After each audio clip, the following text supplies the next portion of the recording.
ధనస్సు వారికి కనుక చూసుకున్నట్లయితే మీకు జనవరి మాసంలో ధనస్థానంలో పంచగ్రహ కూటమి ఏర్పడింది. ఇప్పుడు ఫిబ్రవరి మాసంలో 3వ స్థానంలో ఏర్పడుతుంది. అదేవిధంగా 4లో శని, భాగ్యంలో కేతువు, సప్తమంలో గురువు ఉన్నారు. అయితే ఈ యొక్క గ్రహస్థితిని అనుసరించి మీకు ఎటువంటి ఫలితాలు జరగనున్నాయి, ఏ దేవతారాధన చేసుకోవాలి, మరియు ఏ విషయాల పట్ల జాగ్రత్తగా ఉండాలనేటువంటి అంశాలు చెప్తుంది. నేనైనప్పటికీ చెప్పిస్తుంది సాక్షాత్ లలిత అమ్మవారిగా భావిస్తూ ఇక్కడ గమనించినట్లయితే 3వ స్థానంలో ఉండేటువంటి గ్రహాలు పర్టికులర్గా ఉన్న ప్రదేశం నుంచి మార్పునిస్తుంది. అది ఇల్లు మారడం అనుకోండి, లేకపోతే ఉద్యోగ సంబంధించిన విషయంలో కూడా మార్పు అనుకోండి ఇస్తుంది ఖచ్చితంగా. అయితే అర్ధాష్టమ శని కూడా నడుస్తుంది కాబట్టి, శని 4లో ఉన్నాడు కాబట్టి కొంచెం మీరు ఇలాంటి సమయాల్లో ఏం జరుగుతుందంటే ఇల్లు మారిపోతారు హడావిడిగా. తీరా చూస్తే కొంచెం దోషం ఉన్న ఇళ్ళకి మారుతూ ఉంటారు. కాబట్టి ఈ యొక్క విషయంలో ఖచ్చితంగా జాగ్రత్తగా ఉండండి. కాకపోతే ఏదైనా మీరు ప్రారంభించడానికి చూడండి, చాలాసార్లు మనం ఒక్కోసారి ఏదైనా పని ప్రారంభించడం ధైర్యం చేయలేకపోతుంటాం. అబ్బాయి ఏమవుతుందేమో, ఎందుకు లేనవసరం రిస్క్, అవసరమా అని అనుకుంటూ ఉంటాం. కానీ 3వ స్థానంలో ఉండే గ్రహాలు మనకి ఎప్పుడైనా అధిక గ్రహాలు ఉన్నప్పుడు ధైర్య సాహసాలు ఇవన్నీ ఎక్కువగా పెరుగుతూ ఉంటాయి. అయితే ఇంటర్వ్యూస్కి వెళ్ళినప్పుడు కూడా కొంచెం ధైర్యంగా మాట్లాడటం ఇలాంటివన్నీ కూడా ఇస్తూ ఉంటుంది.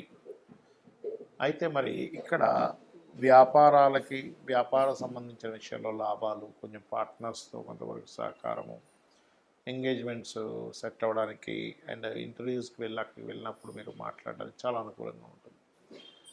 అయితే ఎప్పుడు కూడా ఈ 3లో ఉండే అధిక గ్రహాలు మనం ఏదైనా గతంలో ఎప్పటి నుంచో చూడండి, ఒక ప్రాపర్టీ ఉంది, లేకపోతే పాత కారు ఉంది, పాత వస్తువు ఉంది, అనవసరంగా పడి ఉంది, అనవసరంగా ఈ ప్రాపర్టీ తీసేద్దాం అనుకుంటుంటాం చూసారా, అటువంటి వాటికి చాలా అనుకూలంగా ఉంటుంది ఈ గ్రహస్థితి అనేటువంటిది. కాకపోతే కొంచెం ఈ వాటర్ ప్లేసెస్కి వెళ్ళినప్పుడు, ఎందుకంటే అది కొంచెం అర్ధజలరాశిగా చెప్తూ ఉంటారు కుంభరాశి.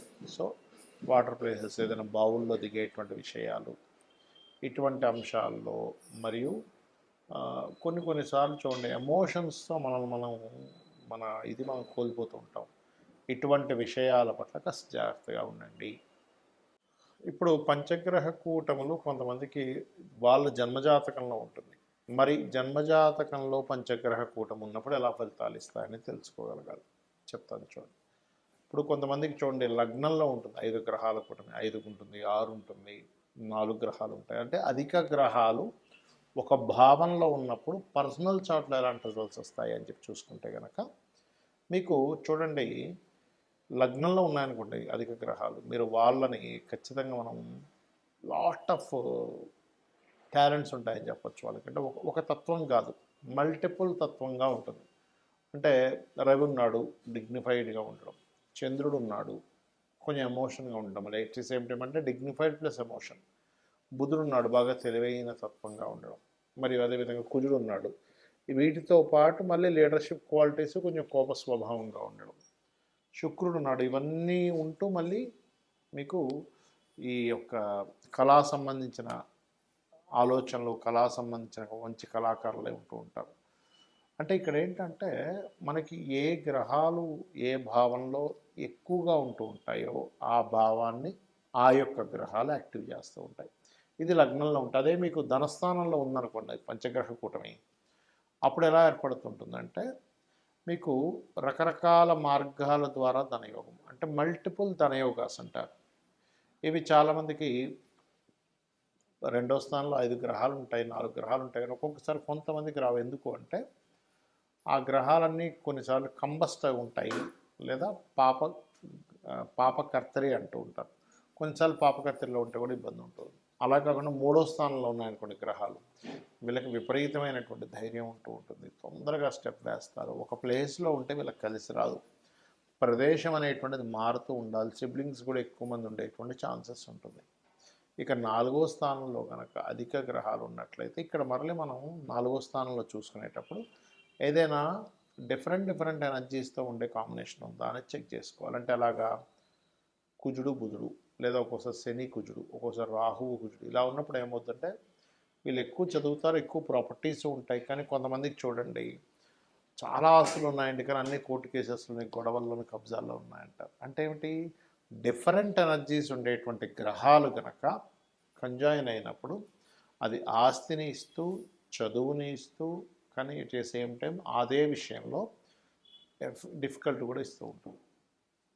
అంటే చదువుకునే టైంలో కొంతవరకు స్ట్రెస్ అవ్వడము, చదువుకునే టైంలోనే కొన్ని ఇబ్బందులు పడడం కూడా జరుగుతూ ఉంటుంది అలా ఉన్నప్పుడు. అదేవిధంగా ప్రాపర్టీ రిలేటెడ్ సంబంధించిన విషయాలు ఇబ్బంది రావడం. అలా కాకుండా సౌమ్య గ్రహాలు ఉన్నాయి చక్కగా, అప్పుడు ఇబ్బంది ఉండదు. అంటే బుధుడు, శుక్రుడు, గురువు, రవి ఇట్లా కలిసి ఉంది, నో నీడ్ టు వరీ. చంద్రుడు అలా ఉన్నాడు, అప్పుడు మంచి కంఫర్ట్స్ కూడా బాగుంటాయి.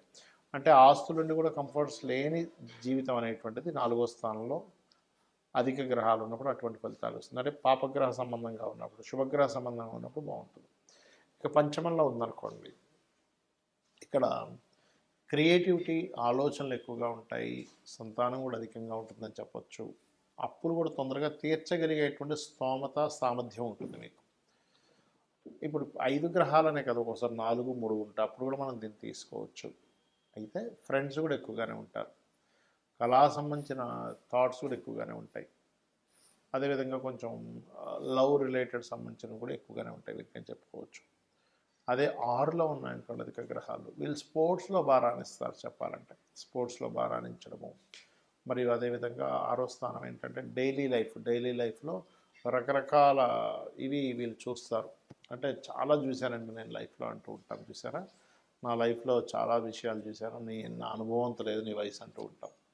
కాబట్టి ఏంటంటే అలా అధికమైనటువంటివి ఇస్తుంటుంది. కాకపోతే 6లో అధిక గ్రహాలు ఉన్నప్పుడు అందులో ప్రధానంగా శుక్రుడు కనుక మిళితమై ఉంటే వివాహ జీవితం విషయంలో, లేకపోతే వివాహం చేసుకునే విషయంలో, వివాహం అయిన తర్వాత కొంచెం దూరంగా ఉండడం సమ్ టైమ్స్ అనేది జరుగుతూ ఉంటుంది.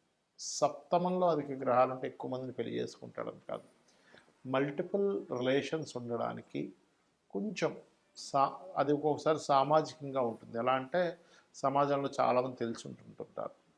అది వెంటనే సప్తమంలో అధిక గ్రహాలు ఉండగానే వెంటనే మనం ఎక్కువ వివాహాలు అయిపోతాయని చెప్పకూడదు. ఇది డిపెండ్ ఆన్ 12వ స్థానాన్ని కూడా పరిశీలన చేసి చెప్పాలి. శుక్రుడిని పరిశీలన చేయాలి, మహాదశ అంతర్దశలను పరిశీలన చేయాలి. సప్తమ స్థానంలో అవి చాలా సంబంధాలు చూడాలని వస్తుంది ఒక్కోసారి సప్తమ స్థానంలో ఉన్నప్పుడు, లేదా చాలా ప్రపోజల్స్ వివాహం చేసుకోవడానికి వచ్చాయని కూడా చెప్పొచ్చు. అంతేగాని వెంటనే ఎక్కువ మంది భార్యలు, ఎక్కువ మంది భర్తలు ఉంటారని చెప్పడానికి లేదు.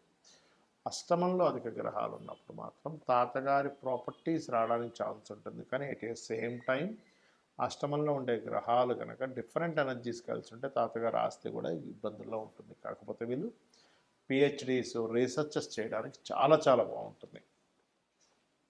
ఇక భాగ్యస్థానంలో కనుక అధిక గ్రహాలు ఉన్నట్లయితే ఇక్కడ మనం అర్థం చూసుకోవాల్సింది ఏంటంటే, భాగ్యంలో ఉండేటువంటి గ్రహాలు ఎక్కువగా మనకి ఇచ్చేటువంటి రిజల్ట్ దేని విషయంలో ఇస్తుంది ఏమిటి అని చెప్పి చూసుకున్నట్లయితే, మనకి 9th హౌస్ కాబట్టి హయ్యర్ ఎడ్యుకేషన్కి, పుణ్యక్షేత్రాలకు వెళ్ళడానికి, అండ్ అదేవిధంగా కొన్నిసార్లు చూడండి మనం ఏవైనా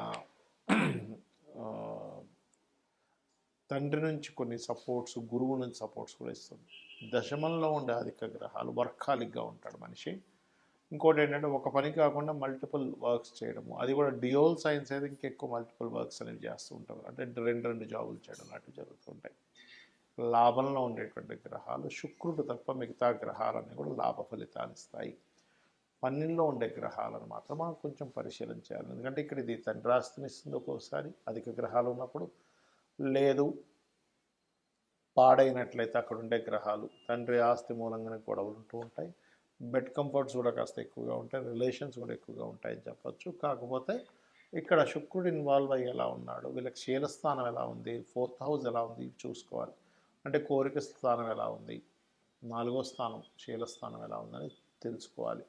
ఇవి తెలుసుకోకుండా కేవలం మీరు మల్టిపుల్ రిలేషన్స్ చెప్పడానికి లేదు, గుర్తుపెట్టుకోండి. వీళ్ళ శుక్రుడి యొక్క బలం ఎలా ఉంది ఇవన్నీ చూసుకొని మనం నిర్ధారణ చేయాలి. ఇక జాతచక్రంలో ఏది ఎలా ఉన్నా రెగ్యులర్గా లలితా సహస్రనామాలు చేసుకోండి, అన్ని విధాలు మీకు బాగుంటుంది. శ్రీమాత్రే నమః.